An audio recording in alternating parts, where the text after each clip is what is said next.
Zdravo! U ovom videu pokazat ću vam najlakši i najkraći način čišćenja crijeva, koji sam pročitao u knjizi doktora Milislava Nikolića Čudo izlječenja. Mnogi doktori kažu da sve bolesti dolaze iz crijeva, pa ih je potrebno s vremena na vrijeme pročistiti. Ova metoda se primjenjuje u roku od 5 dana, a po ličnoj procjeni može i kraće. Evo šta nam je potrebno.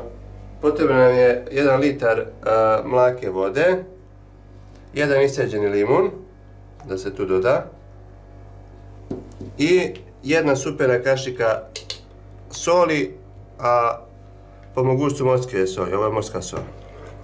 I to se promeša i popije se u roku od nekoliko minuta, najduže do 15 minuta.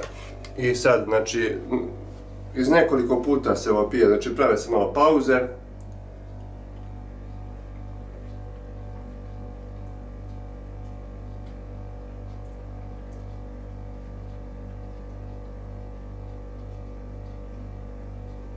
I tako dalje, malo po malo. I kad popijemo, nakon jedno 15-20 minuta osjetit ćemo potrebu da idemo u toalet i dobit ćemo proliv. Ništa, to je to. Znači, ova metoda se ne preporučuje srčanim bolesnicima, dijabetičarima i osobama koje imaju problema sa bubrezima. Za njih je bolje da se klistiraju. Toliko od mene, pozdrav!